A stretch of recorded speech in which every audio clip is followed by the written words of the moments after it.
Call me in prayer. Father, thank you for this time we come together, Lord. Thank you for allowing us to be here today. Father, I thank you that you would give us the knowledge and wisdom we need, Father, to make the best decisions that would fit Hendry County and its residents, Lord. Father, I thank you for the men and women, Father God, that put their lives on the line every day, past, present, and future, Lord, and our military that allow us the right to stand here and to worship you today, Father. I lift up our paramedics, our firemen, our EMS workers, our sheriff's department, Father. Keep them safe as they do everything they do daily, Lord, to keep us safe. I just thank you again, Father, and I pray, Lord, that thy kingdom come and thy will be done in all things you receive the glory. In Jesus' name, amen. Pledge allegiance to the flag of the United States of America and to the republic for which it stands, one nation, under God, indivisible, with liberty and justice for all. Madam Clerk, roll call, please. This is a regular meeting of the Hendry County Board of County Commissioners being held Tuesday, February 14th, 2023 at 6 p.m. in the City Commission Chambers in Clewiston, Florida. In attendance are Chairperson Emma Byrd, Vice Chair Mitchell Wills, Commissioner Emery Howard, Commissioner Raymond Iglesias, Commissioner Carson Turner, Interim County Attorney Edward Dion, County Administrator Jennifer Davis, and Deputy Clerk Sharon Congleton. Good afternoon. Welcome to the Hendry County Board of Commissioners. We ask that if you have a phone, that you silence it, please, and if you would like to speak, if you would get a card and fill it out. Also, you have 3 minutes. We have to respect that time. At this time, the first thing up is bids. Madam Chair, I make a motion to approve the ranking selection committee with Johnson Engineer, RVI Planning and Landscape Architecture, and Morris DePue as given to us. Second. Motion by Commissioner Turner, second by Commissioner Iglesias. All in favor? Aye. Motion passes. There's nothing to be pulled on the agenda. I'll make a motion to approve the consent agenda as presented. Second. Motion by Commissioner Iglesias, second by Commissioner Wills. All in favor? Aye. Motion passes. Thank you. The next thing up, staff. For the record, Shane Parker, County Engineer and Public Works Director. This is ratification of an application for federal grant assistance for apron reconstruction at Everglades Airport. There was a close deadline and we didn't have a board meeting in time to review it and have it submitted. You're not obligated to nothing unless we get the grant. Madam Chair, I make a motion to approve the ratification and submission of grant applications to FFA by the Public Works Director.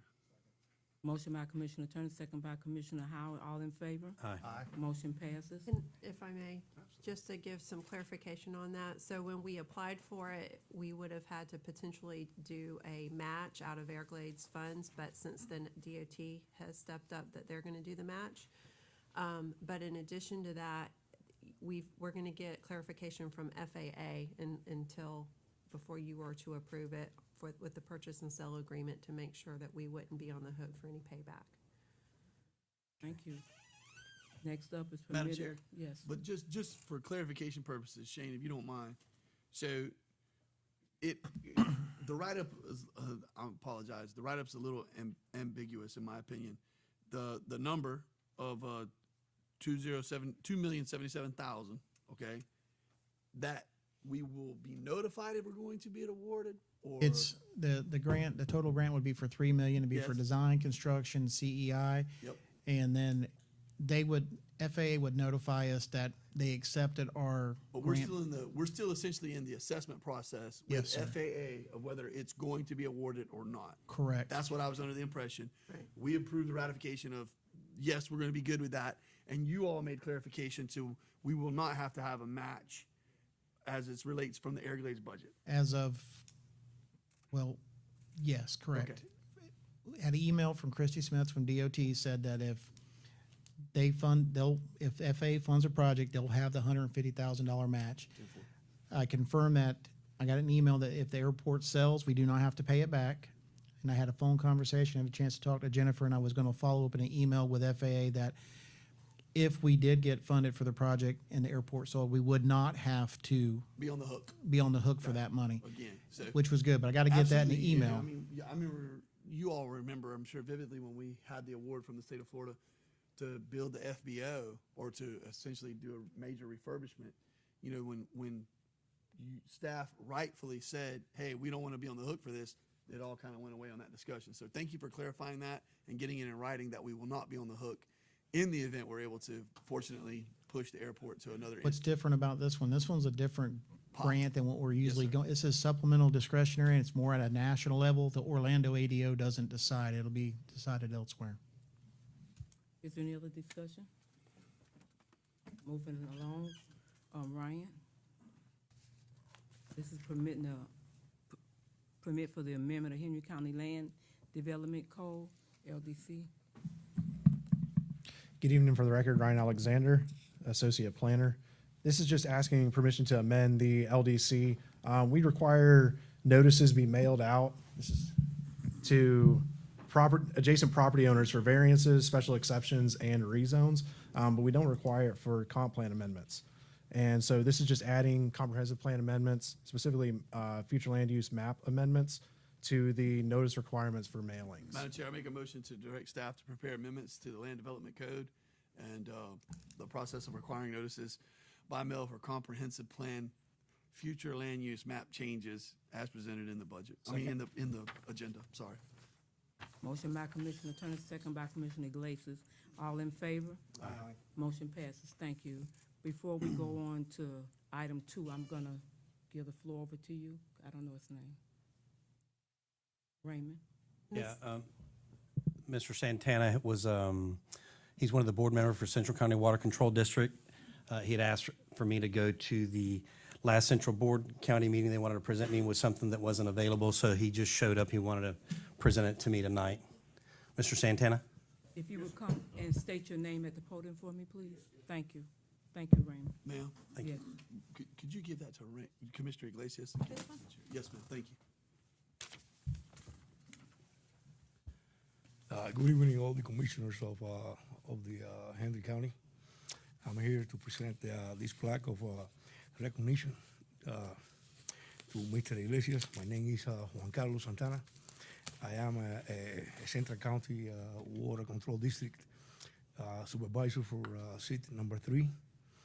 And I want to give Mr. Iglesias in recognition for his dedication and hard work to the caring for the residents of Montura Ranch Estates.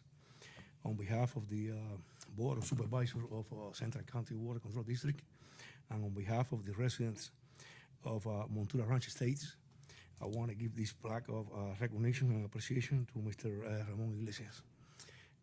He have been there in Montura Ranch Estates, right in the woods of Hendry County. And I have seen him there in the good times during the elections when he wanted to become a commissioner for Hendry County. And I have seen him after the elections when he was elected. He have been there caring for us. And I, on behalf of the residents of Montura Ranch Estates, I want to say thank you to Mr. Iglesias. He was there, and I want to mention this during the Hurricane Ian, which we were having a hard time. Most of the residents of Montura Ranch Estates, we don't have electricity, and the weather was getting worse. And I was checking the canals level, the water level in the canals, and I heard somebody behind me blowing the horn. And when I stopped and see was Mr. Iglesias out there with the bad weather and all that, to me he was risking his life out there when the wind factor and all that. And the Central County Water Control District, Mr. Emilio, he told me Mr. Iglesias was there twice at 4 o'clock in the morning to see how everything was out there in Montura Ranch Estates. So on behalf of the residents of Montura Ranch Estates, I would like to give you this plaque of recognition. And I would like to say thank you to you, sir. Thank you. Thank you for all you do in Central County. We try our best. We try our best. Thank you to all the commissioners of Hendry County for the job that you do for all the residents of Hendry County. So thank you. Let's get a picture. I'm going to share this with my colleagues because although they weren't in Montura, they care just about that community because we are district commissioners, but we care about the whole county. And then we're working different parts of the county at different times, so I'm going to share this with them. And during the hurricane, you told me that if we need anything out there to let you know, because Hendry County was giving us support, so thank you. Thank you. Thank you for coming, sir. Thank you. Congratulations. Congratulations, Commissioner Iglesias. Good job. And this next we have up is, Ms. Davis. Yes, the county attorney discussion I put on the agenda for you all to have the opportunity to discuss it at tonight's meeting. I passed out to each one of you from our HR director. She did do reference checks on the two candidates that you interviewed at the last meeting. And so that's before you and for you to have a discussion of next steps. So, yeah, I'm gonna open the floor for discussion. I'm gonna pass this down if y'all don't mind. So I did a little homework as well. I spoke to some of my colleagues in both of those counties, and they spoke highly of the two candidates. But I want y'all to consider something. We're replacing Mark Lapp, which are big shoes to fill. So I took it upon myself to look into Mark's resume and application when he applied for the county back in 2002. And when I compare what Mark brought to the table when he was hired at Hendry County versus the two candidates we have, I kind of think that we're settling. So I want you to consider, I mean, if you look at the bottom portion of where what Mark brought to the table versus what the other two, and I don't want to discount those other two. If we need to sit with them individually and have interviews and see if the wow factor light comes on, then so be it. But when I want to compare our new attorney to what Mark was when he started with us, they're just not the same. And I just want to make sure that, we have a difficult challenge before us. I feel that we're represented well. We have legal counsel if we need it. I just don't want to get to the point that we're going to hire a county attorney because we only had one of these two because we only had those two apply. So what are your thoughts?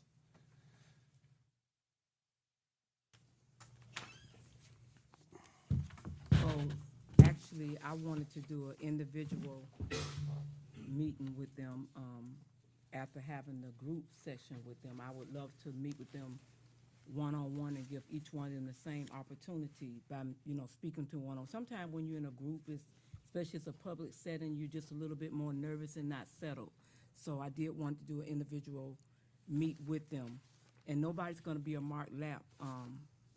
My God, Mark his own individual person. We'll never find a Mark Lapp, but we gotta find somebody as close to him as we can that's gonna be settled enough to correct, but able to work with our county administrator, able to work with our accountants, and most of all, able to work with us. But I would like to sit with them and meet one-on-one with them. Madam Chair, Yes. I don't feel like we're settling at all. We've had two very good applicants come in my opinion. We vetted those applicants. If you want to speak to them again individually, I don't have a problem with that at all.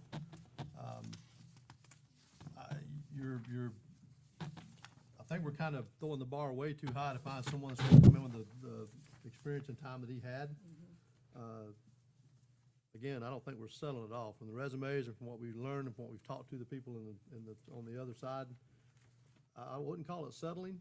I would call it making a decision with one of these to actually help us move Hendry County forward. And I didn't think either one of them was a bad candidate. I thought they were both good candidates. No, I think they're both good I think they candidates. both had very good qualities. Experience-wise, one of them may have had more experience, but again, I don't think we're settling by no means. I would really support the one-on-ones. I would feel more comfortable having one-on-ones with them. Madam Chair, I don't want to discourage you all having one-on-one meetings. If that will make y'all feel better, by all means, we need to do that then. I'm ready to make my position known, which is I would like to have you offer Ms. Pruitt, Ms. Glenda Pruitt a contract first, and with a backup to Mr. David Matthew Rollerson, so that we have the ability to hire a county attorney. But to share one of your points, Commissioner Iglesias, I'm not distressed lying up tonight going, oh my God, we don't have coverage legally. What are we gonna do? But I think we got two jam-up candidates, and I would like to see us pull the trigger on one of them. But this is an important position, and I think that everybody needs to feel good about it. We can have disagreement about it. Sure. It can be a 4-1, it can be a 3-2. I don't like those when we get to these types of positions, but but I'm all about supporting y'all to a point where y'all feel more comfortable about it. Well, I'd fall in the same boat. That was my ranking as well, since we can talk about it publicly now. That's exactly where I was leaning. Again, I don't think we're settling by no means. Yes, sir. But the one-on-ones, and again, I'm same as Commissioner Turner said, if that's what we want to do, I don't have a problem with that at all. But in the rankings, that's where I would fall. If it was tonight and you said, hey, where are you at? That's where I'd be tonight as well. Can we make the one-on-ones happen quick enough to not drag this? Sure. So we can do it between now and the next board meeting and go ahead and get those scheduled with everyone. Ms. Davis, correct me if I'm wrong, and obviously this would be a consensus of us, but we could technically give direction and allow you and the chair, woman to pull the trigger, make it happen, and be done between now and the next meeting. Not legally. Yeah, absolutely can. We can give direction. Yeah, so after we do our interviews, we can let her know by email, whatever, Well, let us- say, after we interviewed, my choice is X. She's got basically the vote, and then they can run with it. and How do you feel about that? from the I'm attorney. concerned about that. I'm concerned that that's polling outside of the sunshine. No, we would poll right here, right now, in public, and Well, and if we you would do that- give clear direction. If you want to do that subject to the one-on-ones tonight, Yeah. that's fine. Yeah. We can do. Yeah. But Here's what can't- I'm driving at. I'm not asking. I understand the concept of we can't poll. I'm not saying we make the decision based off of it and check back in. I didn't utter that at all. What I'm saying is we give our chair and our county administrator, who we have in the head coaching position, and we say, hey, you hire and fire whoever you want. I understand this is a little bit of a different one, right? Sure.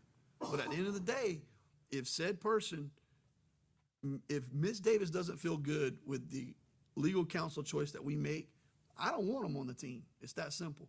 If Ms. Davis and Ms. Byrd, off of our direction tonight, get to a point where they feel, and you know, Commissioner, you walk out of there and you're like, I absolutely, they both just bombed out of this world, and I don't want either one of them, then I think that is a decision that you now carry back, and hey, the pause button is pressed and we start it all over. But if we give consensus tonight that as those conversations move forward, everybody still feels the way they feel, obviously that we have the two of us, Commissioner Wills, are you going to want to have a separate one-on-one? I'm pretty set. Yeah, I'm set. I mean, there's nothing like time. And so for me, you know, I think that we can make that decision tonight. And Commissioner Iglesias, I mean, here's where I'm at with it. If you're adamant that you just, you know, it is keeping you up at night, I want to take that into consideration, because I remember how uncomfortable I felt on the county administrator 2 people ago. And I was scared to death that we were going to hire the gentleman from Lee County. So I look at the longevity of what Rollerson and Pruitt. Pruitt has less longevity at any of her positions, with the exception of when she was a private attorney, which was her first career. Her second longevity was special magistrate at 3.9 years. Rollerson does have more, but it's 2.5 years, 3 years. And I look at Lapp, and there again, I'm not comparing the Mark Lapp that just left. I'm comparing the Mark Lapp that walked in the county's doors back in 2002. He came with 12 and a half years experience. Yeah, but what I would say to that, Commissioner Iglesias, is I knew a coach one time who looked me in the mirror every morning. He lived in 5 states in 4 years, and he was hired as a mercenary, and I never even applied to a job. I went into the next place, and I was hired because I was a good recruiter, and I had the ability to close kids and close parents. And, you know, if you looked at my resume, they didn't know I was selling hemoglobin so I could eat, right? but I was going to different places and sleeping on equipment room floors to try to get my foot in the next door. And I mean, there's story like that after story after story where those people have to get their foot in the door. And that's how good I feel about Miss Pruitt. I was impressed, and I did not think I was going to be that impressed with her. And I think she's one of those young, up and coming professionals that is going to be able to really step into the role. And I go back to, though, if we have to fall back on Mr. Rollerson, my man stays in Babcock. I think he's the reason why we waived the logic of where you have to live in an arbitrary county line. And I think that he's the kind of person, listening to what he said, he's going to be in that seat for a long time. So I feel that confident about it. Ms. Davis, I do not want to put you on the spot, but I hope that individually you'll share with us, where the red flags are, or where just, small concerns are that you have, and get it to where you and the chairperson are ready to move forward. So that's where I'm at with it.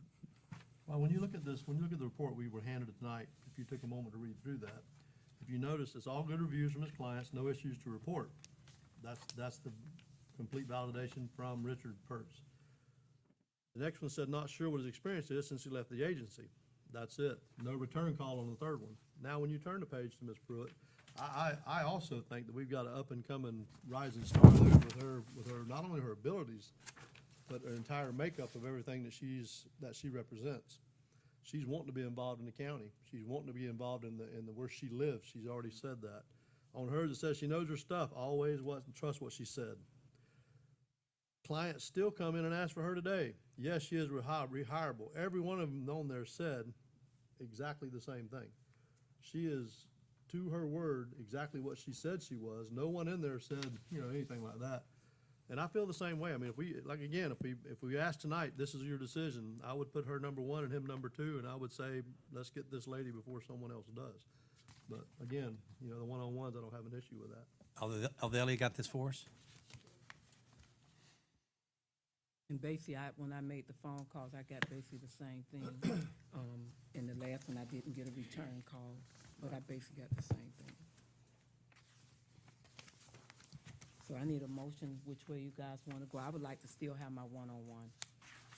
Madam Chair, I make a motion to move forward with any commissioner that wants to have a one-on-one interview with the two applicants, to move forward with that with the county administrator and HR department. Madam Chair, I just out of curiosity, do you want to have HR and or the county administrator present, or do you want to have it private? I want to have it private. Okay, all right. Then that's what I want to make a motion as. And then, You also, I'm fine with private. okay. I'm the same way. And then from there, so legally, we You can, have to bring it back next meeting. we still have to bring it back? Yes, ma'am. There's, unless you direct us to move tonight with one of those candidates, yeah, that's what- we can't ask the chair, who does she want that in wasn't done between the talking. meetings? Yeah. So what I was going to say was, Mark Lapp, you should do the same thing too. So we move forward with the interview process, and right now we have that ranking, right? So 1, 2 are for Ms. Pruitt. If a third person and or 4 and 5 are on board with Ms. Pruitt, then y'all make the offer. But he just stated we have to bring it back to the board. So No, that's not what he stated. What he said was, if we give direction tonight and we don't have a clear-cut process of, and that comes from you all having your individual meetings, and you say, nope, don't like Ms. Pruitt, then no offer gets made. If you have your individual meetings, now this could be a wrinkle, and you all decide that you want it to be Mr. Rollerson, then I think we have to have another conversation right now that says, okay, are Commissioner Wills and I willing to say, we don't want it to be Mr. Rollerson, I'm sorry. What I'm saying is that if you all have those meetings and you decide you want it to be Rollerson over Pruitt, I'm gonna support you on that as well. I don't know if Commissioner Wills is there, and I'm not gonna speak for him, but that's where I'm at with it. And I'm not asking her to poll you all. What I'm saying is if that rings true on that feeling, then if she goes forward, moving forward. I think what he's saying is, if one of us come out of that meeting going, I'm good with her, you already know how those two feel, and that's the third vote. I don't think that's it at I all. think legally, we cannot do that. That's the understanding that I received, that we have to bring it back to the board. Even though we might go for Pruitt, we still have to bring it back. We cannot direct without doing it at the board. Am I correct? That's right. Well, Madam Chair, I understand that, but what I understand Commissioner Turner putting words in his mouth, and I may be completely off base, but what I'm thinking he's saying is, if we had a 3-2 right now tonight that said, we want to go with Ms. Pruitt. Now, after they had their one-on-ones and they said, the county administrator says, well, that's not going to work out. But if we voted tonight, it was a 3-2, then it's a done deal. They can have their conversations. But tonight, you've only got two. Well, So that's what he was saying, though. He We've was got to saying have if that, someone stepped up, public what he was vote, saying. that public vote. Right. As to each I was one just of clarifying you. what Commissioner Turner was saying, that's Yeah. all. In my opinion, we've got to come back in a public meeting, and the three of you need to Make it official. express who you want as the county attorney. Okay, great point. Let me be real direct. Neither of you three are ready to pull the trigger tonight. Y'all got to have that other discussion. 100%. That's where we are, right? That's where I'm at. I love it. Let me ask you another question. Y'all want to wait the full 2 weeks, which I'm good with, or would you like to have, I don't want to use the word emergency, but a specific meeting. agenda, a meeting Special. just for that? Yes, sir. Special meeting, just to convene, pull the trigger, and be done. I would love to do that. Can we do that without publicizing it? Oh, no, we would Oh, publicly, it'd be- we would it'd be publicly advertised. notice it. You'd still have to notice it, but, You don't have to have it. But the legislature allowed us. But isn't to there a just time frame? do that on the But- frame. and I'm gonna have to let me check the code right now and Yeah. let you know what it is. That's that new It's- rule that was changed in the last Yeah. session. Yeah, because you're able to post it on social Yeah. media and our website. We don't have to do the newspaper anymore. But you have to do. And so if we get that clarification, do To y'all, clarify the time Fine frame. with that. do you, but Ms. Byrd, I'm not trying to steamroll the process. I'm just trying to get somebody in the chair and move it forward and But be I done. understand, once we have our one-on-one and we make a decision, I'm fine. Okay, Yeah. all right, good deal. That's good with everybody? Yes, ma'am. Yes, ma'am. You have your directions? As soon as we get them scheduled, we will try to get a meeting as quick as possible after the one-on-ones occur. And are you two gonna do? No, ma'am, I'm not. I'm not either. Okay, thank you so much. This is a public meeting. I have Mike Moore that would like to speak with you. State your name for me when you come up. For the record, my name is Mike Moore. Some of you know me as the, Mr. Moore, if you yes, could, sir. just 1 second. Yes, sir. I just want to, for the sake of disclosure to everyone, so you all know where I'm at on this discussion that's about to be had. So, Mr. Moore, I'm gonna butcher his title, and I don't think any of us really care about titles, but the gist is, he's been living in Alico and knows that property like the back of his hand. Asked for me to come out to the farm. I'm just going to refer to it as the farm, Dooley and Hillgrade out there in God's country. Had me come out there, wanted me to look at, and it was the first time I'd ever met Mr. Moore, actually. Wanted me to look at basically a blight that was potentially being created. There was I don't know if it was a Chris Craft, not really relevant, but there was a derelict vessel that was off of the road, off of one of the dirt roads out there. It clearly took some effort and resources to get that boat there. It's in front of his driveway. It was out of place. I took a couple pictures of it. I trespassed, walked up to the boat, took a picture of it clearly so that I could make sure I was looking at what I was looking at. Sent it to the county administrator, and I said, Ms. Davis, we have to send code out here to look into this. Because I was fearful of this was going to be a situation where we were seeing boats from Lee County just start to dot our woods, right? Since then, the boat has been moved, the vessel has been moved, but now there are wild hogs that are being killed, being placed directly in line of sight of his driveway. And to be quite honest with y'all, my fear is that this is going to get sideways. It's 30 minutes from anywhere. And you don't do stuff like that. I'm not trying to minimize any of the property owners' opinions or anything like that. I just want to tell y'all where I'm at with it. And Mr. Moore contacted me and said he'd like to come to the board meeting and speak. Absolutely, that's everyone's God-given right. I support that. But I just want y'all to know that there's some weird activities going on out there, and I'm hoping that there's going to be able to be resolution brought to it.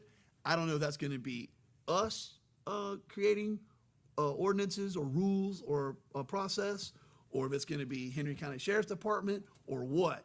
But I would be hot if people were dumping dead hogs in front of my driveway on a regular basis. What's So, the address? sorry, Mr. Moore. 21405 Dooley Grade Road. Have the sheriff department been notified? They've been there several times. You guys can look up the records. I've sent Jennifer a bunch of emails today. Do you think it's personal? It's definitely. So my first order of business was to thank Mr. Turner and Mrs. Davis for their intervention on having that boat removed. He dumped it 2 days before Christmas right in front of my home, right in front of my driveway, within 150 feet of my front door, to create an eyesore.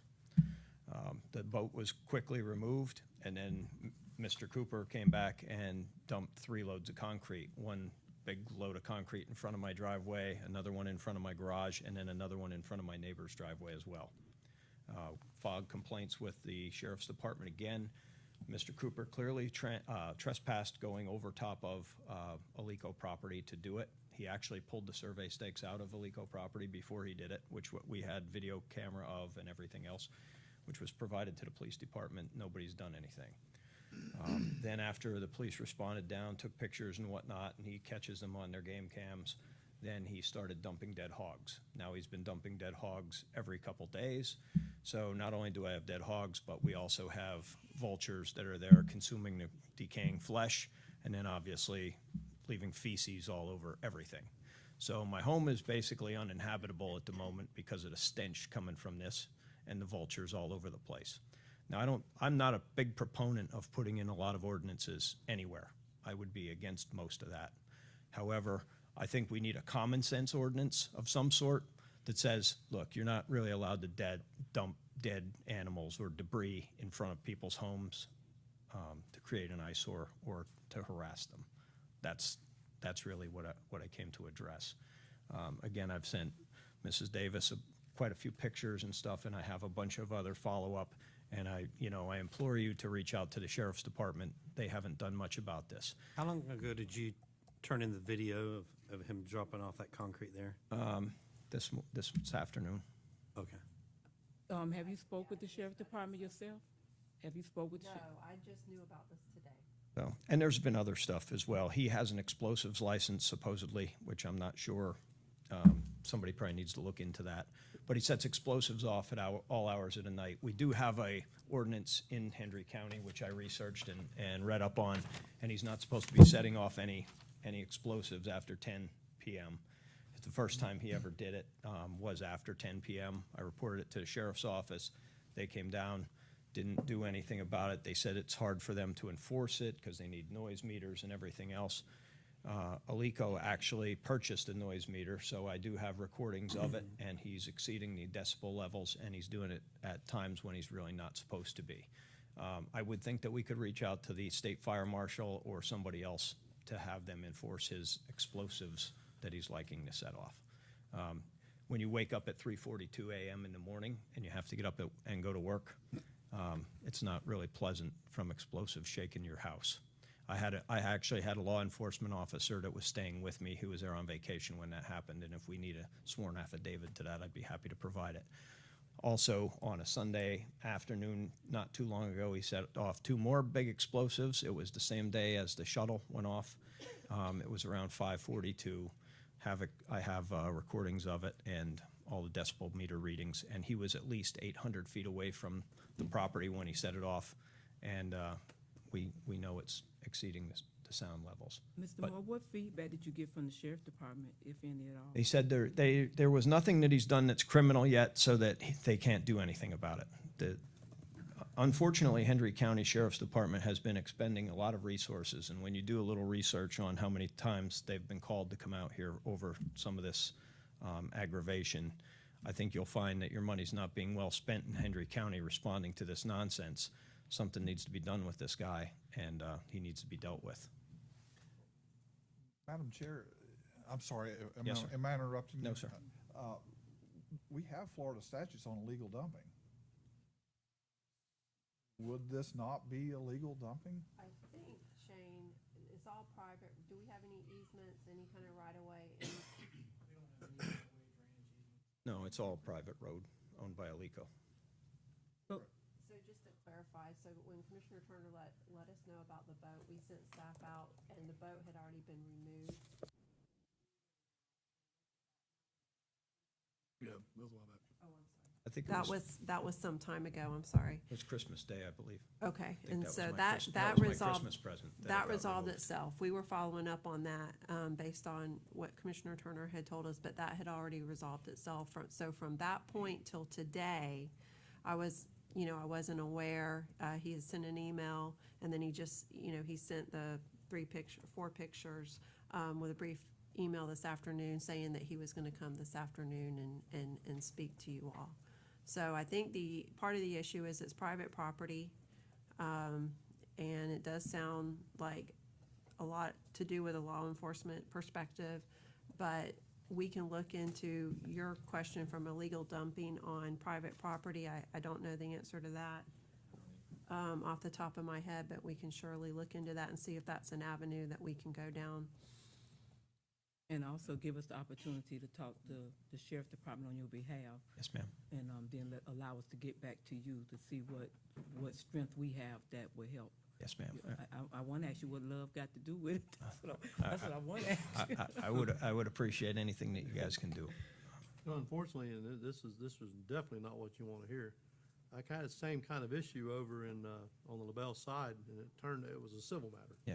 That's And what it was. we've brought a couple of the landowners Yeah, along with no. us that are all witnesses to all this. No, and- I understand. and This we gentleman need- even did worse. He we built a need- hog pen right yeah. next to a multi-million-dollar trailer park. And We need some type of justice out here. no, I understand yeah. that. But being on private property, I ran into the same issue over there. Yep. And the noise meter really frustrates the heck out of me because, Lord Jesus, they play music sometimes and my house rattles. I understand your pain. I'm old. I they- like to sleep. They do that as well. Yeah. Yes, sir. But, and that's what we ran into when I kept talking to the sheriff and the department. That's what they kept telling me. It's a civil matter. We can't, it's a civil matter. And I don't know how it ended up over there. I know the guy, his whole deal was to make him buy his property. Yep. And it was horrible the way he was doing it. So I So- don't know how it ended up yet. So it's strange that you say that because this guy has done that before, and I've spoken to my attorney about that. He actually has gone to his previous neighbor and ended up buying his house because he terrorized the guy until he left. Wow. So Is this property under, is that Park Avenue Ranches, that's that Devil's correct. Garden Yes, sir. LLC? Yes, sir. He owns 750 acres, and he can't find another place to dump his hogs rather than right in front of my door. That seems a little suspect, doesn't it? Harassment. It is harassment. That's point blank harassment. That's correct. And I've been going through this since July of last year, and I'm at my boiling point. I don't doubt it, yeah. But when you say your front door, I'm not a little. 150 feet from my front door, Right. right within viewing. And, I would invite all of you guys to your come out. property? No, it's on his property. On his property. But Commissioner, I'm not trying to dramatize the situation, but Mr. Moore's a good man. And Mr. Cooper may be the salt of the earth as well. I don't know what's gotten sideways. Don't even want to speculate, but to pull out of your driveway in arguably the single largest investment that you've made in your entire existence on the planet, and that's happening, that make your blood boil a little bit. I agree you know? with you. I would love to invite all of you to come out and view it for yourself. Mr. Iglesias, you know that I'm pretty much a man of action. You called me about a water problem. and- Is this the same guy that owns that property? No. Okay. That was Doug Carney. Okay, I knew he's from Lauderdale. That's what made me think about it, so. No, sir. No, this I is looked a- at my phone to say if I had his name. No, this is a I'm like, no. different guy. But when you call me, I come and help you. Yes, And sir. you can ask anybody in this room, if they call me for anything, I am there to help them immediately, to work through any of their issues. Mr. Cooper has a dispute with Alico, and he's taking it out on me because I work for Alico. He's trying to get them to dismiss their charges that they have against them. And I would like to defend Mr. Turner. You did not technically trespass because he does not have a no trespassing sign posted. I wanted to clarify. That would Full disclosure. That would not be enforceable, because I he do did dumb not have, stuff he did often. not have a no trespassing sign posted within 200 feet of you. Well, I didn't see a no trespassing sign, so I knew I could get it out. Good point. You could get it bugged. The only reason I know that is I had people trespass and Judge Sloan. That's really all I have. I don't want to take up more of your time than I need to, but if there's something that you guys could do to turn it over to sanitation department or the health department or somebody, there has to be something we can do here. This is just ridiculous. Mr. Attorney, any suggestions? The only one that comes to mind immediately is the health department. What I would ask, what I But would, the statute only provides for dumping on someone else's property. yeah. So technically not a dumping. No, it's, you know, and I think the only other thing that could possibly get into is, whenever it's a public nuisance or a potential health issue, you know, but even then, I mean, you would have to prove wind direction, all this other stuff. It would get sideways and be a long time. What I would like to ask is for Ms. Davis and our legal counsel to look into, this issue and just bring us something back within the next, between now and the next meeting, please, of potential actions that could be taken. And then I'd also like for you all to do a little bit of discovery to see exactly what the status is, because I've heard there's potential litigation pending with the sheriff's department and all of that. And you know how it is. The grapevine just runs rampant. So if we could look into that and see what's going on, I would greatly appreciate it. And then just give us a little bit of an update back. Mr. Moore, thank you, and just give us the opportunity to dig a little Thank you. further. Thank you, Madam to- Chair. to Thank you. I agree. If there's anything we can do at all, this isn't gonna be a one-time problem. It's gonna be a reoccurring. I say what love got to do with it. Thank you so much. At this time, we have another speaker, Mati. Am I pronouncing it right? Yes. Did I pronounce it right? Mateen? Mateen, okay. Thank you. If you would state your name. Hi, Tahita Mateen, United States Small Business Administration, the SBA, not just temporarily deployed here. So I just want to give a quick update regarding the Hurricane Ian disaster recovery that we are still doing in the area. Hendry County, just a couple updates about the county. Hendry County SBA has approved $860,000 in low-interest loans.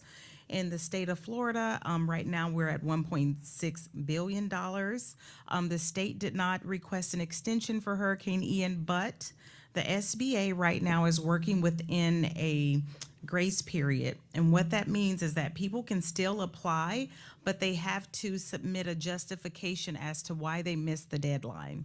So that's, SBA works within a 45-day window of that, and it's winding down really quickly. So if there's anyone you know that still needs to apply for physical damages, homeowners, renter, businesses, they need to submit an application, and their justification will be determined if it was accepted or not once that application is submitted. For business owners, they have until June 29th this year to submit working capital needs. So if they had to close their doors for, as a result of Hurricane Ian, they can submit an application to help, keep up with the taxes, the light bill, and their normal operating expenses. The DRCs, disaster recovery centers, and the business recovery centers are still open. As I said, we're just here right now making sure that people know where to get help for their denials, their reconsiderations. If they have any questions about their applications, those centers are still open. You can go to FEMA.gov, and it's a DRC locator, like Disaster Recovery Center locator, and the closest one, you can look that up. To apply for an SBA loan, disasterloanassistance.sba.gov. There are also some flyers at the front of this office. If anyone needs that information, they can pick it up there. And subject to any questions, that's all that I have for you today. Thank you. The handful. Chair. Ma'am, you said you're deployed here temporarily? Yes. So does that mean you roll into Hendry from time to time and then go back to the coast, or?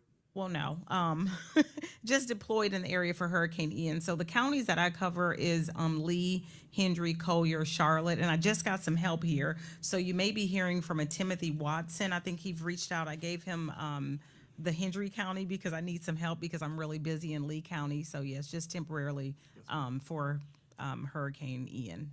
Yeah. Thank you so much. That's so No much. problem. Oh, did you have another question? Does your umbrella cover the tribal reservations as well? Yes, they Okay. have a separate declaration. Yes, ma'am. And that's another one of my colleagues is handling that declaration, but it is Hurricane Ian. They just have two separate declaration numbers to identify that declaration. So yes. One more thing. Did you also say Glades? Lee Glades? Did you say Glades too? I am in Lee, Hendry, Collier, Charlotte. We have different colleagues that are in different areas, but if you have a county or an area that you need someone to speak to, a PIO from SBA, like my position that covers that county, let me know. Okay. And I will leave some business cards as well, so, you all have my information as well. Yeah, absolutely. And if there are any type, my colleague has been reaching out to the Chamber of Commerce here just to make sure the economic development understands how to get this information to the business owners, just because their deadline is June 29th, 2023 for working capital. So, a lot of them had to shut down their doors and they're still trying to recoup, through that time. And a lot of times it takes business owners about 6 months to realize that they lost any economic damages from any disaster. Thank you so So, much. We you're appreciate welcome. your time. No problem. Thank you so much. Thank you, ma'am. Emily, so you're gonna give us a email to send out? I know you're gonna do that, right? So thank you so much. I appreciate that. In advance. Yes, I know, right? She's good at that. So before we go into old business, I just, sometimes we have people that's in Henry County and they actually feel like they're not a part of Henry County. I'm not sure if you all are aware of that. And they complain about certain things. But Shane Parker, I just want you to know we got you a library card, and where you can go to the library in Henry County, and here's your PIN number. They fought real hard. You got to sign this, son. Yeah. What's the green ticket? Because that's his PIN number. He could not get a book from Henry County because he was not a resident. He doesn't have time to read. So he is now a resident / Henry County. So thank you so much, Shane. Thank you. I know. They had to fight for that, boy, I tell you.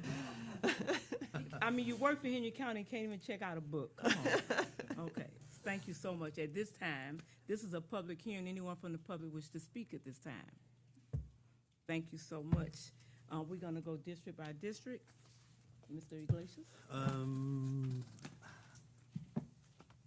How are we coming along on the impact fee study? I know we had a 270-day timeline. Is everything working on time with that? There is a delay in it, and that was on my part, but I did send out emails a week ago or 2 weeks ago of information that the consultant wanted, sent it to Chief Nelson, the school board, county staff, and some of it's been trickling in, and that'll be submitted. Our consultant's out of town right now, but they're working on a model, and they need this information to complete it. Okay, and then last thing, 833 looks great. I mean, as far as the safety features, I rode through there last night, and I know that's one of the concerns that I had from people in Montura is that how dark it was prior to that safety improvement. So I still would like to see that mile stretch from 80 to Southern Gardens, that road repaired, but it's a lot safer as far as lighting goes. Good deal. Thank you. That's all I got, Ms. Chair. Thank you. Madam Chair, just have two updates I'd like to share with the other commissioners. The first one was Parkwood Estates and the work that the county staff has done, and I think Ryan has some information to share with us on that.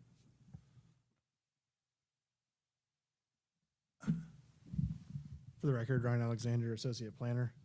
So the hotel had the meeting with the HOA in January, and then they took it for the first reading to the board. Just a second here. Get my notes. Oh, that's why. I left them back here.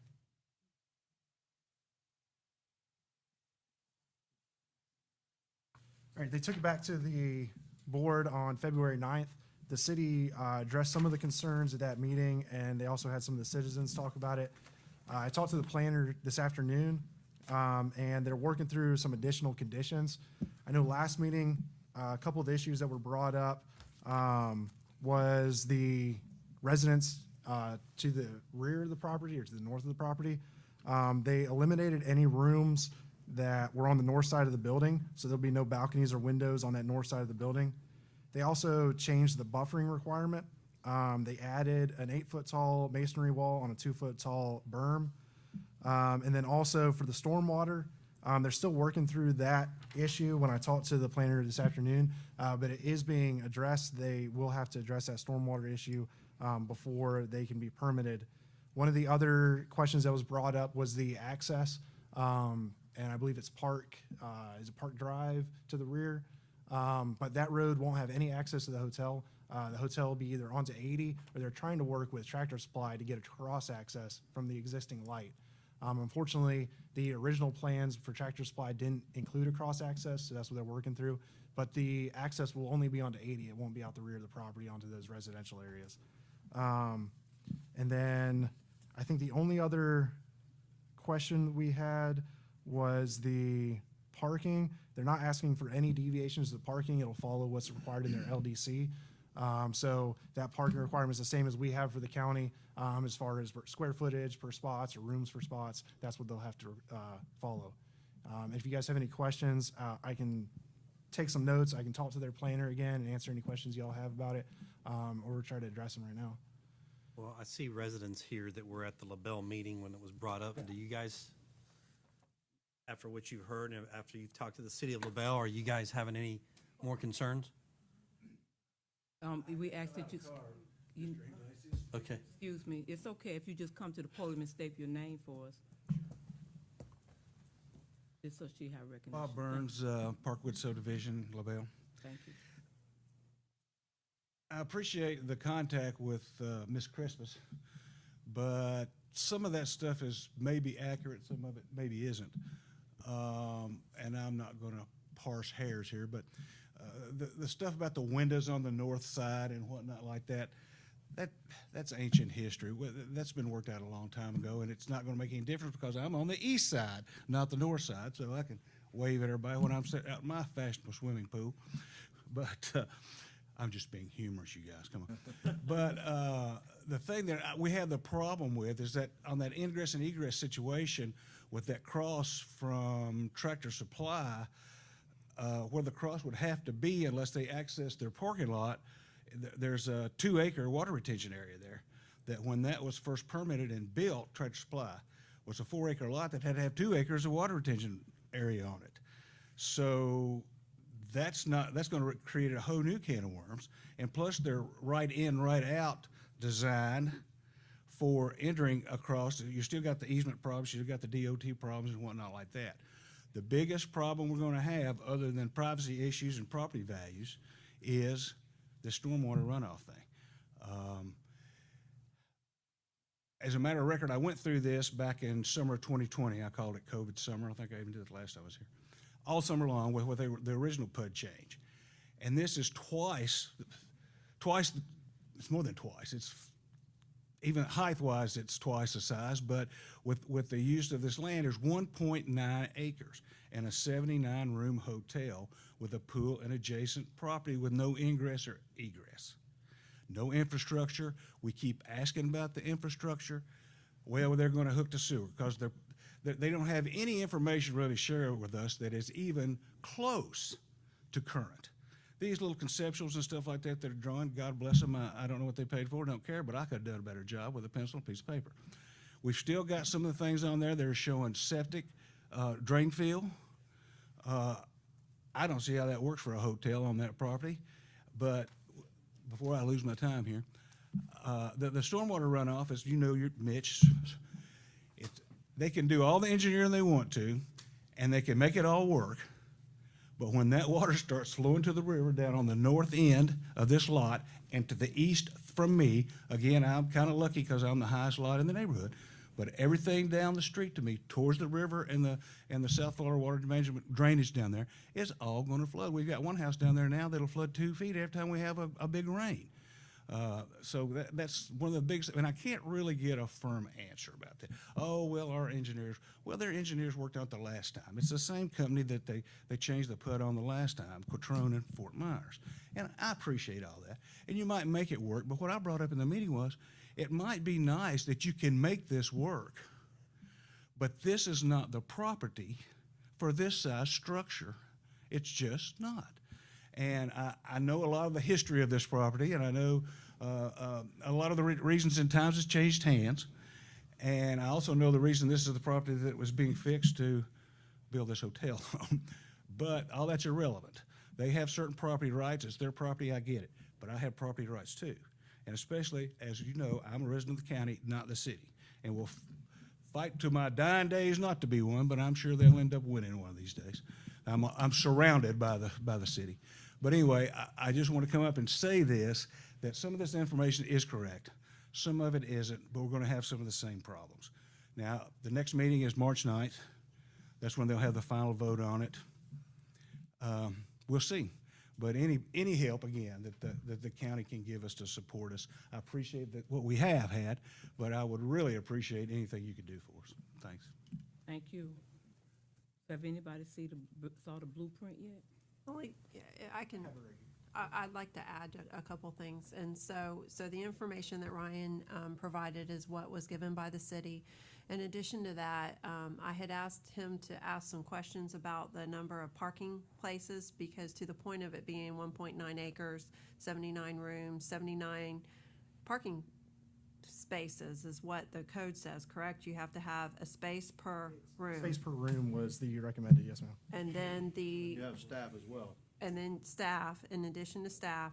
And so then you have the stormwater issue that hasn't been worked out. It sounds like from their engineering perspective, it hasn't been determined yet how large that would be. So once that gets determined, that's gonna take up a large amount of space. And then you've got so much space for the footprint, obviously, of the hotel. And then you gotta be able to put enough parking in with staff for each room. And so I don't know, I'm not an engineer, but it seems unlikely that all of that will fit in that space. So we asked the question, what if you can't put another, a space per room? And so they would have to then reduce the number of rooms. And so that's where we're at, just to see. And I don't think they're quite there yet for us to be able to answer all the questions, obviously, because they don't have it all figured out yet. Madam Chair. Yes. Just to give you kind of a brief idea, if you look across the street, the hotel that's built there is close to the same footprint. Where these homes are and the stormwater issues, Tractor Supply was required 2 acres of stormwater runoff. Tractor Supply would fit within the first floor. So that's 2 acres they were required for stormwater runoff on a 1.9 acre lot. How are you gonna? We already have the water that comes from the south that compounds the issue of the water that's there. This water comes all the way from South 29. It comes through right behind the plant world there. It comes all through there. There's so many issues. When you go to did they actually do a traffic study? Have we seen the traffic study? Because with the traffic pattern the way they're talking about it now, it's going to be a nightmare. You got a red light right there. There's so many things that you could point here and say, okay, here's a red light, here's a red light. I understand the same concept. I get it, it's their property, but the fact is, these folks have lived there for a long time, and they have the same property rights as anyone else. And when you put this in their backyard, it just go right over here. I visited this site this week myself just to look and to see what the structure was going to do. It's going to blot out anything they see through the south, period. They're going to see a huge building where they have no skyline left. I know there's dark skies limits on the lights. I understand all that, but you have to illuminate that to a certain amount of lumens for safety issues. That's also going to light their backyard, just going to light their houses. I can't stand that at nighttime. I don't even like a full moon. I like it to be dark. So there's a lot of issues that they have that are very valid points. They're not just, I don't want you here. These are valid points as to why they really shouldn't be there. It's not, I just don't want you here. That's not the case. The case is, this is infringing on everything I have, as Mr. Turner said earlier. This is an investment they made that's you want to buy this, you want to be there from now on. So there's other hotels coming in the city of LaBelle as well. There's another one planned already, and Patel's actually building it. So there's other things coming. I just think there's a lot more studies. I don't see how this is going to fit in that footprint with all the issues they have. Yes, sir. So I need to clarify before we get into this. This PUD has already been approved for a commercial use. It's already in place. Just like the county has, where we would have to approve the PUD and then they come back with a site development plan. This is the same process that we have for the county. So these issues that you're addressing, whether the stormwater runoff, the parking, those all get addressed during the site development plan phase. Part of the conditions of approval, which is what I provided, is straight from the ordinance for the city of LaBelle that was presented. Each of these conditions, just like we would condition approval for a PUD, have to be met or they cannot develop, just like Jennifer was saying. Right. So these conditions address those concerns, and they also say, if you can't meet this condition, if you can't meet the stormwater runoff, you can't build. Right. So they will come back, and the reason that some of these issues aren't addressed yet is because they don't have it. The site development phase has not happened. That's the next step in the process. Right. So to ask these questions is valid. I understand the concerns, but this is an amendment. It's already approved for non-commercial use. So these stormwater issues have already been addressed previously, and they will come back up during the site development phase. So that's the next step. And if they can't meet the requirements, then absolutely they should not develop. And it will be conditioned in that approval. So. Thank you so much. Thank you, Ryan. Thank you. Thank you, Ron. Commissioner Wills, I'm sorry, was that it? No, just one more. This one has surfaced over the last couple of weeks, just to let everybody know. The Bell Harbor subdivision under construction in LaBelle is, again, another city project, but it fronts county roads. And we've had a ton of constituent texts and emails and complaints about dump trucks. That what they've been doing is excavating muck out to come back in and backfill. But the 10-wheeler trucks are using county road. And Mr. Parker, he can share a little bit more because he got directly involved. And but we are trying to get to a solution to this before it gets worse. For the record, Shane Parker, County Engineer. Became aware the trucks were going to a destination on Fort Denode Road where they damaged a private road in the apron in the county road right away. County's gonna have to repair it, but we reached out to the city and told them that developer's gonna have to pay for said repair because it was repeated trucks all day long for days. They ceased activity and then they resumed activity. We got calls today, they started up again. We made the site. They were using our road. They didn't have a right-of-way permit from the county to go that way. Met with the superintendent of public works for the city of LaBelle. He shut them down.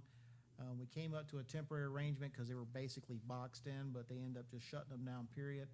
And they said they had to backfill the areas that were demucked, and we said, you cannot use our roads, you gotta use your development roads. Go to the state road and come through on the city roads, but not the county roads. I got a meeting with the City of LaBelle Superintendent of Public Works, Gary Hull, tomorrow.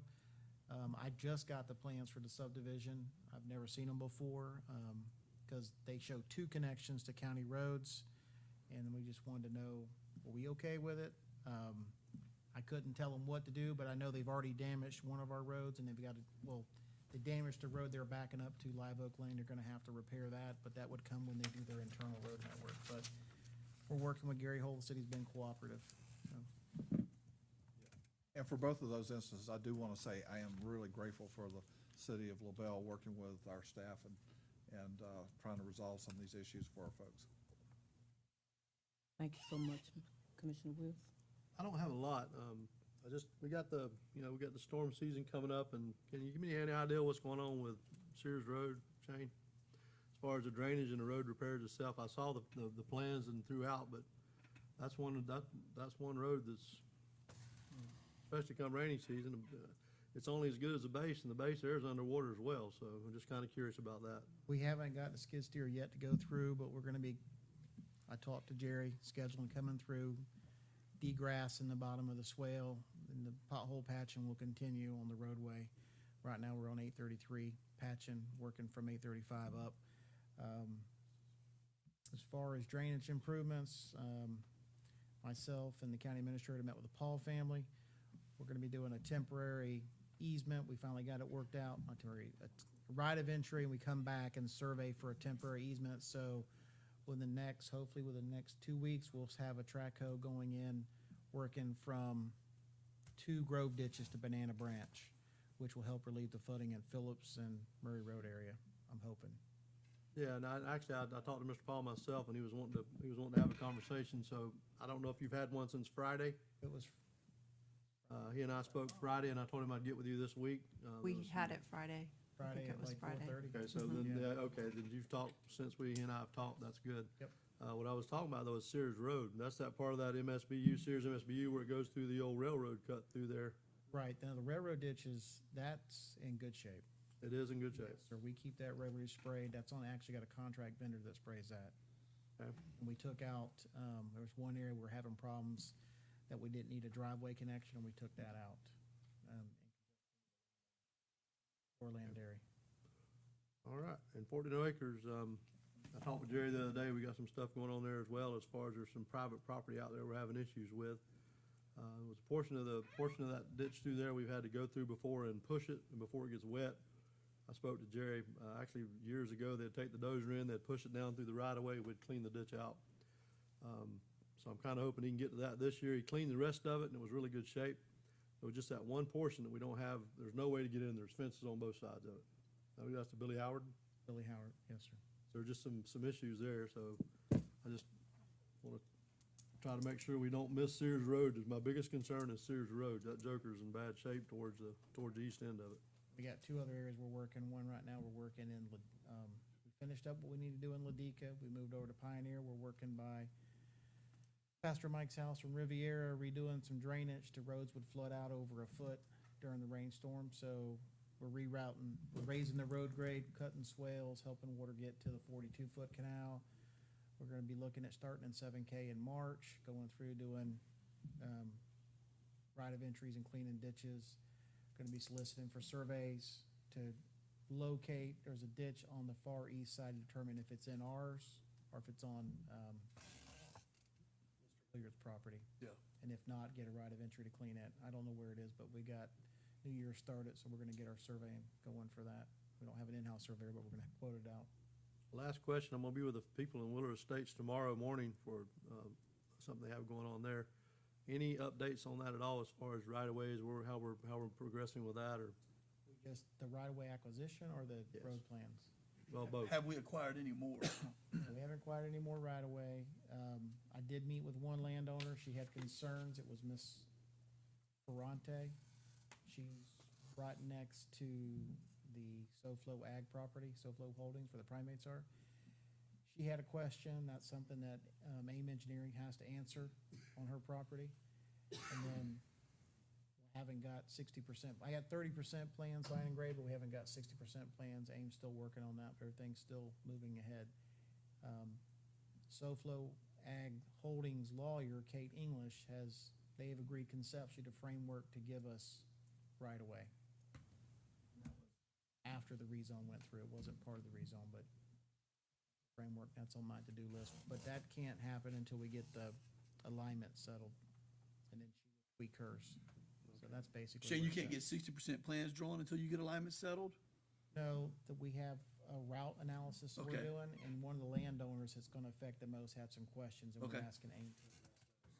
Once we get that established, they'll be presented to the board, so you're aware, and then we're gonna go ahead and draft the framework of where we want ponds and where we need the right-of-way from, and she was receptive to all that.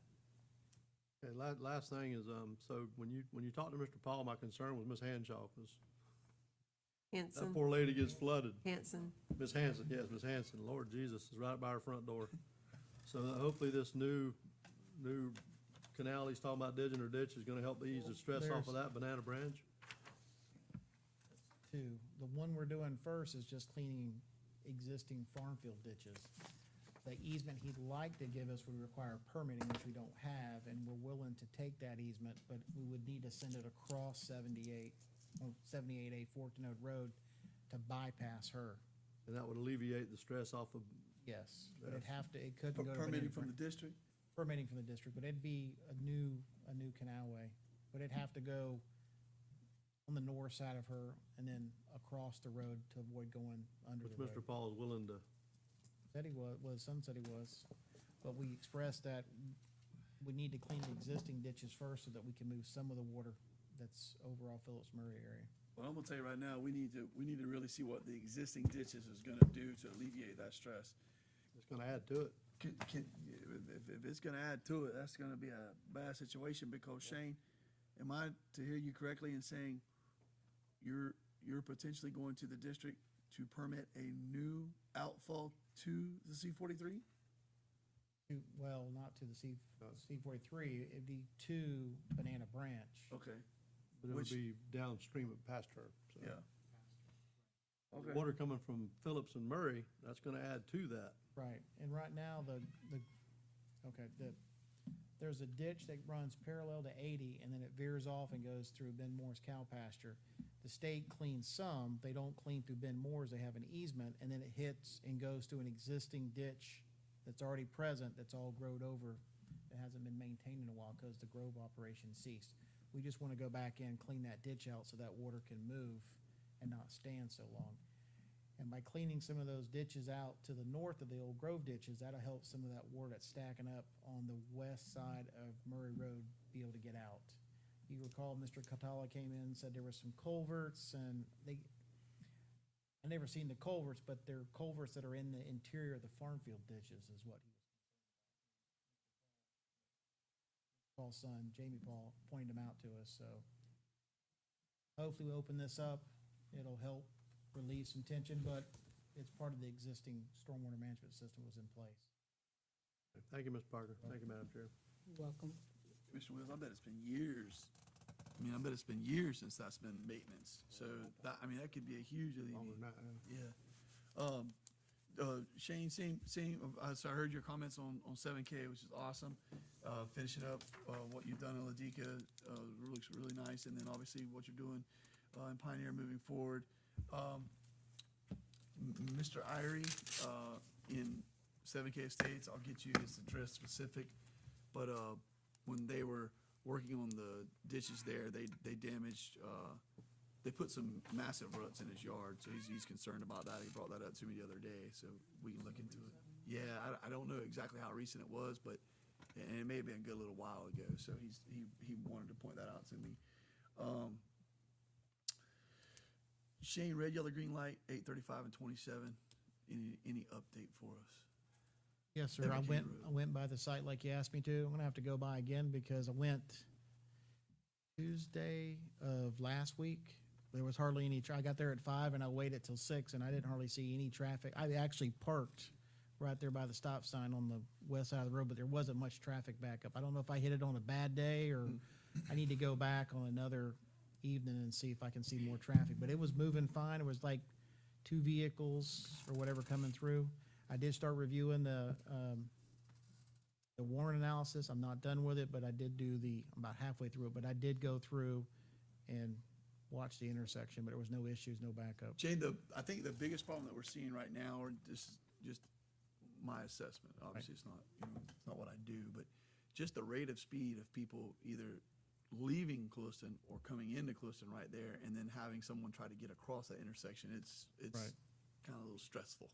Yeah. That's putting it very lightly. So I think that, the quicker we can look at that analysis, see what the count is there. If there's justification for that red, yellow, green light, we need to push the buttons. Yes, sir. If it's not, then I would even like to go further to say, what does FDOT require in an effort for us to be able to put a red, yellow, green light up there? Because, I don't have any little humans, but I have a lot of people that I've grown up with in that region, and I don't want to see anybody else get Understand. destroyed. So. Yep.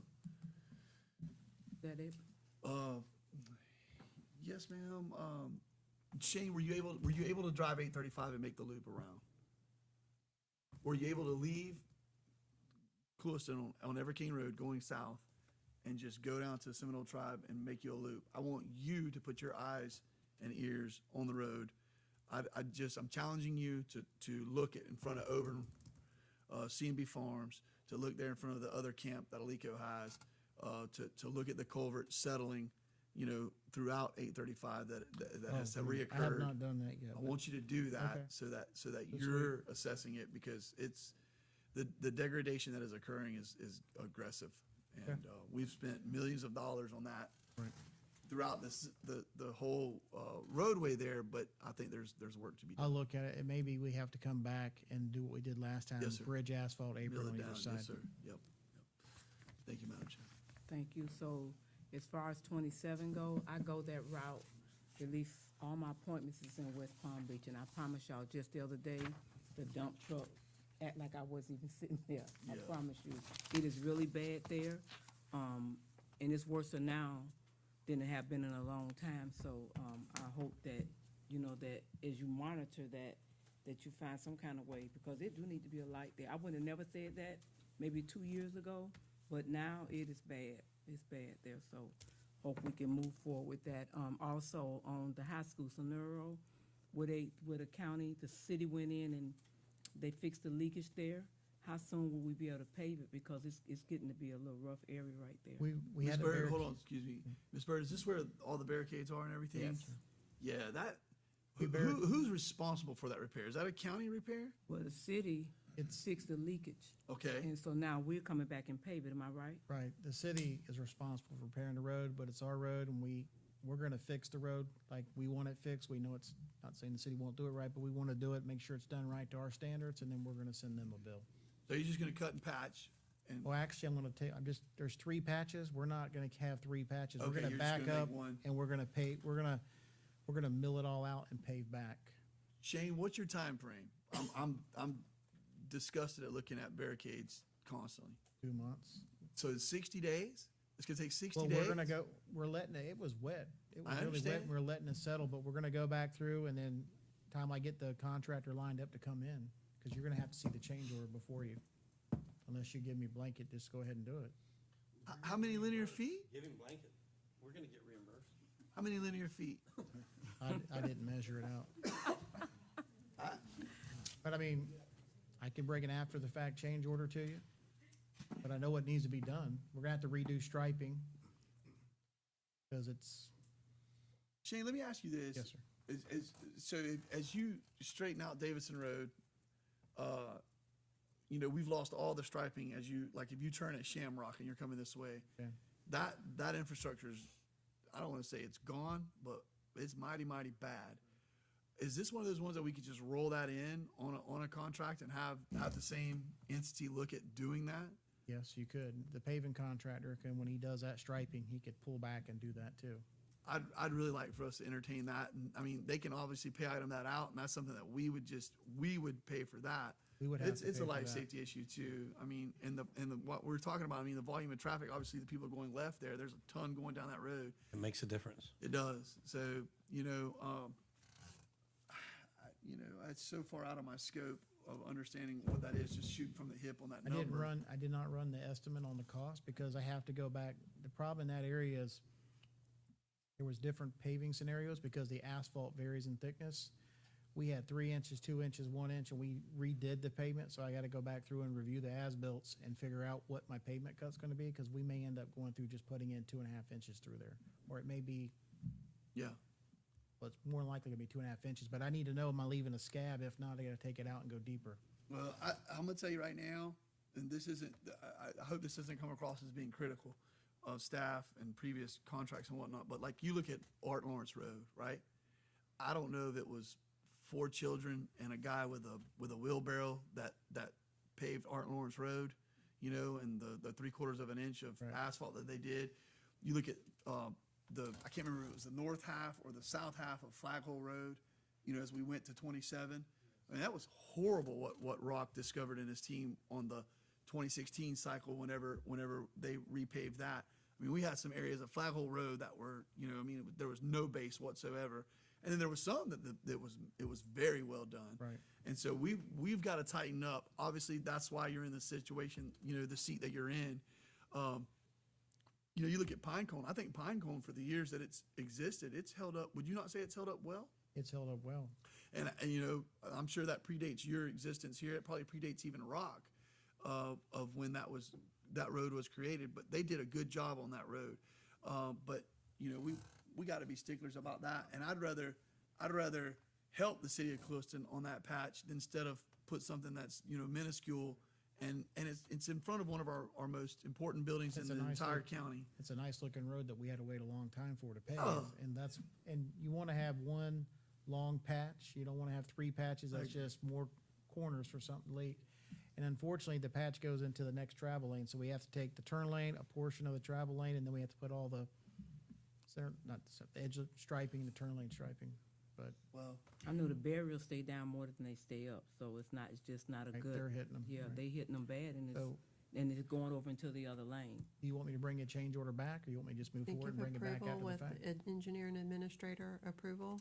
I want to do that. Yeah. I want to do that, and I want y'all to do what you always do, Ms. Davis. I know we don't have to say it, but I want you to run it like it's your personal checkbook again. I don't want to gouge our sister city here just because we know we're going to get the reimbursed, and I'm not saying anyone was implying that.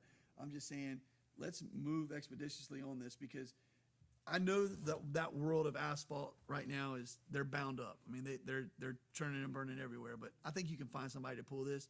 This is probably something that Diaz can do locally, right? I mean, you need to look at it. You need to look at all options and put them on the table, because I'm tired of We looking got at an it. existing contract Okay. with OHL. Okay. And we can just do what we use them a lot. We were actually gonna use them to do some resurfacing for the county administrator for one of the parking lots. Okay. And it's nothing to add this to it. Yes, sir. And they actually did the road, so they've been there. I trust their work. Not saying the other firm's not good, just, Well, Shane, the only thing I would add to that, and now this is my third adder to it, Right. is that's why I'm challenging you to make that trip down 835. Will do. Because when you get in front of C&B Farms and you get in front of Alico, this is a quote for you: the jackasses from out of town that drive Mach 1 down 835 on the weekends, testing out whatever vehicles they have. The fact that someone hasn't went miles deep into a canal is beyond me, because of the ruts that grab you and snatch you off. But, when we get an afternoon thunderstorm, it just serves as a pressure washer that's blowing out everything. It is pot marked out the wazoo there. And I think if we could do a massive patch again, like what you're talking about here, it would serve us much better. Because I'm not trying to be mean to the out-of-towners, but the volume of locals that we have that travel that road going to and from work every day, it's high. It's shocking how many people drive by our office in the morning and in the evenings. So I'd like to try to take care of them if we could. So thank you, Shane. before I go, just clarification. The portion of Davidson Road, if I have the funding available for that, go ahead and include that with that change order? I absolutely think so, Ms. Davis. If we could do that, board, It's a safety life issue. I'd do it. All right. We need a motion for that, please. Make a motion to restripe Davidson Road on piggyback on the Sonora project. Second. Motion by Commissioner Iglesias, second by Commissioner Turner. All in favor? Aye. Motion passes. No, I didn't. I know, right?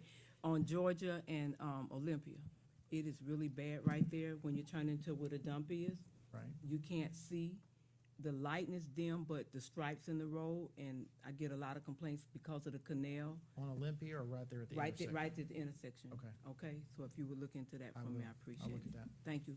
And Shane, if you would get us to Tommy and tell him thank you for all the effort that they put into that for you. Hey, this is a public hearing. Anyone from the public wishes to speak at this